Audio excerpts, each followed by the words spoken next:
News voice, जो हर खबर से आपको कराए रूबरू। नमस्कार, आप देख रहे हैं न्यूज वॉइस। तो चलिए रुक करते हैं आज की प्रमुख और बड़ी खबर पर।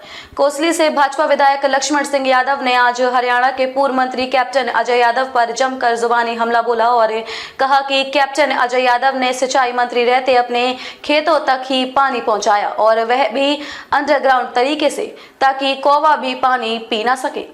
लेकिन प्रदेश की मनोहर सरकार ने ही दक्षिण हरियाणा में पानी की किल्लत को दूर करने का काम किया है। अकेले कोसली हलके में नहरी परियोजना पर 225 करोड़ रुपए खर्च किए गए हैं। विधायक लक्ष्मण सिंह यादव आज रेवाड़ी के जिला सचिवालय सभागार में मुख्यमंत्री मनोहर लाल द्वारा रेवाड़ी जिले को दी गई 152 करोड़ रुपए के विकास परियोजनाओं की सौगात वाले कार्यक्रम में शिरकत करने के उपरांत पत्रकारों से बातचीत कर रहे थे। विधायक लक्ष्मण सिंह यादव ने कहा कि पूर्व की सरकारों में दक्षिण हरियाणा के साथ भारी भेदभाव होता था, लेकिन मनोहर सरकार के बिना पर्ची और बिना खर्ची के दक्षिण हरियाणा में युवाओं को नौकरी देने का काम किया गया है। विधायक लक्ष्मण सिंह यादव यही नहीं रुके। पूर्व मंत्री कैप्टन अजय यादव द्वारा लोकसभा चुनाव लड़ने से मना करने के सवाल पर उन्होंने कहा कि हालात और परिस्थितियां कैप्टन अजय यादव के पक्ष में नहीं है। शायद यही वजह है कि उन्होंने चुनाव लड़ने से इनकार कर दिया है। उन्होंने कहा कि भारतीय जनता पार्टी लोकसभा चुनाव में हरियाणा की 10 सीटों पर विजय पताका फहराएगी। विधायक लक्ष्मण सिंह यादव ने और क्या कुछ कहा, सुनिए उन्हीं की जुबानी। सब आज तमाम जो परियोजना का शुभारंभ किया गया, क्या कहेंगे सुनेंगे? आज 679 परियोजनाओं का 4235 करोड़ के खर्च के अनुसार आज हरियाणा प्रदेश को आदरणीय मुख्यमंत्री मनोहर लाल जी ने एक नई सौगात देने का काम किया है, जिसमें रेवाड़ी का भी 152 करोड़ रुपए के काम जो है आज उनका शिलान्यास और उद्घाटन दोनों ही मिला के हुए हैं, जिसमें से 20 परियोजनाएं तो मेरे हलके की कोसली की हैं और 15 दोनों हलकों की हैं। तो 35 टोटल परियोजनाओं का आज उद्घाटन और शिलान्यास हुआ है, जिसमें कोसली के हिस्से में जो है 20 परियोजना आई हैं और 80 करोड़ का काम 152 में से कौन आज मिला है। बड़ी कौन सी है कोसली की? बड़ी योजना तो ये है कि आज गवर्नमेंट कॉलेज जाटूशाना का शिलान्यास 32.5 करोड़ रुपए से का शिलान्यास आज किया है। दूसरा, काफ़ी समय से वर्कशॉप जो हरियाणा रोडवेज की कोसली में शिलान्यास का इंतज़ार कर रही थी, आज उसका उद्घाटन भी हुआ है। आज सुबाना से लेके वाया कोसली नाड़ होते हुए कनीना को जो जाने वाली सड़क है, उसका भी निर्माण, पुनर्निर्माण और स्ट्रेंथनिंग और चौड़ाई का निर्णय लिया है, उसका शिलान्यास किया है। ठीक इसी तरह से आप देखेंगे रेवाड़ी से कनीना तक का भी ये रोड का हालत ज़्यादा ठीक नहीं थी, उसको भी करने का काम किया है। और ऐसी अनेक प्ले स्कूल, आंगनवाड़ी केंद्र और जहाँ अमृत सरोवर जोड़ों का जो करने का काम ज़्यादातर किया है। इसलिए टोटल मेरे यहाँ 20 परियोजनाओं का उद्घाटन और शिलान्यास करने का आदरणीय मुख्यमंत्री जी ने काम किया है। और आपने देखा भी होगा कि 21 जनवरी को भी ठीक इसी तरह से आदरणीय मुख्यमंत्री ने ऑनलाइन जो उद्घाटन और शिलान्यास किया था, उससे पहले 1 जुलाई को भी किया था। तो निरंतर 4-5 महीने में एक बड़े उद्घाटन पूरे हरियाणा प्रदेश में आदरणीय मुख्यमंत्री जी इस विकास की ऊंचाइयों को अंजाम देते हुए करते हैं। और आज आपने सुना भी है कि जो जिन्होंने पिछले सरकारों ने जिनका शिलान्यास किया था, आज उनका उद्घाटन भी करने का काम हम कर रहे हैं। और जिनका हम शिलान्यास करेंगे उनका भी सबका उद्घाटन हम ही करेंगे। यही कांग्रेस कह रही है कि हमने आधारशिला रखी थी, उनका काम बड़ी मुश्किल से पूरा किया है। तो कांग्रेस लगातार ये कह रही है। पीछे दीपेंद्र हुड्डा ने भी, जैसे प्रधानमंत्री ने जब रेल लाइन का जो किया था, तो दीपेंद्र हुड्डा की तरफ से आया था कि हमने इसकी कोशिश की, जमीन एक्वायर हमने की, सब कुछ हमने करा। इन्होंने तो केवल 10 साल बनाने में नहीं, बनाने में ही लगता है।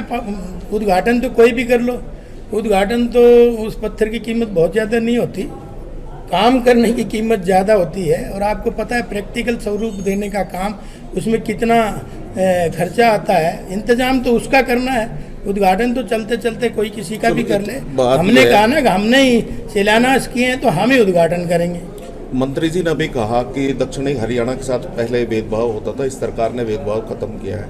आप इससे इत्तेफाक रखते हैं कि वास्तव में दक्षिण हरियाणा के साथ विकास तेजी से हुआ और बदाए और प्रदेश के? निश्चित तौर पे आप देखेंगे पानी नहरों में कितना आता था, नहरों की क्या दुर्दशा थी। कई नहरों को तो मैंने अपने हलके में जिनमें चूहे और गादड़ ब्याते थे, लेकिन आदरणीय मुख्यमंत्री ने टेल तक पानी पहुंचाने का काम। दक्षिणी हरियाणा तो पानी की प्यास से ज़्यादा है, क्योंकि कल्लर पानी है, गहरा पानी है। इसलिए आज आप देखेंगे सारी नहरों को चौड़ा और गहरा कराने का जहाँ काम किया, वहीं पानी की मात्रा को भी बढ़ाने का काम किया और आज टेल तक पानी जा रहा है। 250 करोड़ रुपए तो नहरों के निर्माण के लिए कोसली विधानसभा में ही लगाने का काम किया है। वरना तो आपने देखा कांग्रेस के एक मंत्री होते थे जो सिर्फ नहर अपने खेत तक लेके गए थे, वो भी अंडरग्राउंड कौआ पानी ना पी ले। और आज ये हमारा ही काम है कि दक्षिणी हरियाणा में आज पानी की जो किल्लत थी उसको दूर करने का काम किया है। ठीक उसी तरह से आप देखेंगे कि भाई आज हमारे उस जमाने में माताएं बहनें सर पे घड़ा लेके जाती थी, लेकिन आज वो परिस्थिति नहीं है। आज पूरे रेवाड़ी ज़िले में हर घर में नल और नल की जल की व्यवस्था करने का काम भी हमारी सरकार ने जल जीवन मिशन के माध्यम से करने का जो काम किया है। और आपने भेदभाव ठीक कहा है कि इससे पहले भेदभाव होता था। इससे पहले विधायकों को, मंत्रियों को 10-10, 5-5 रेवड़ी के रूप में लगाने की परमिशन दे दी जाती थी नौकरियों में। और आज ये पहली सरकार है मनोहर लाल जी की जो दक्षिणी हरियाणा को उसका हक मिलने लगा है। अभी हाल ही में एक लिस्ट जारी हुई थी सी ग्रुप की, आपने देखा उसमें 486 बच्चे जिला रेवाड़ी के लगे हैं, जिसमें 300 बच्चे उनमें से कोसली विधानसभा के लगे हैं। इसी तरह से पीछे इंस्पेक्टरों की भर्ती थी, उसमें भी जिला रेवाड़ी के 27 लोग हुए, जिसमें से 17 मेरी विधानसभा कोसली के लगे। और निरंतर नौकरियों का कहाँ भेदभाव मिटाने का काम किया है, वहीं विकास का भेदभाव का भी मिटाने का काम किया है। क्योंकि हमारा तो नारा ही है सबका विकास और सबका प्रयास और सबका साथ लेके चलने का जो हौसला है वो आदरणीय मनोहर लाल जी में है। और वो आपने प्रैक्टिकल स्वरूप में देखा भी है। और ये हमारी ही सरकार है जो 14 फसलें MSP पे खरीद रही है। आज आप देख रहे होंगे कोई सरकार हिंदुस्तान में ऐसी नहीं है जो 14 फसलें खरीद रही हो। और पिछले 4 साल से तो जब से मैं आया हूँ निरंतर बाजरे की खरीद हो रही है। बाजरा पहले कोई खरीदता नहीं था, लेकिन पहली बार हमारी सरकार ने, जब मैं आया तो 1000 रुपये का बाजरे का भाव था, लेकिन आज 2500 रुपये में हम बाजरा हमारी सरकार खरीद रही है। अगर मार्केट में रेट नहीं है तो हम उसका भावांतर देने का काम करते हैं, लेकिन हमारी खरीद रही है।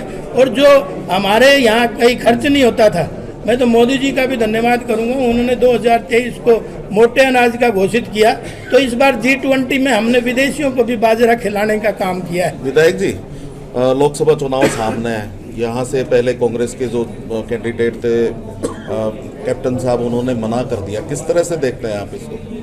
मना क्यों कर दिया ये तो आपको ज़्यादा पता है। जब हालात और परिस्थिति पक्ष में नहीं हो तो कोई भी मना कर देगा, उसमें कप्तान साहब ही क्या।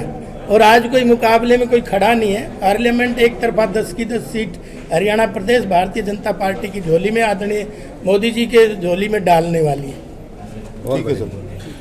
खबरों में अब तक के लिए बस इतना ही। फिर होगी आपसे मुलाकात ऐसी ही किसी बड़ी और खास खबर के साथ। तब तक के लिए नमस्कार और देखते रहिए न्यूज़ वॉइस।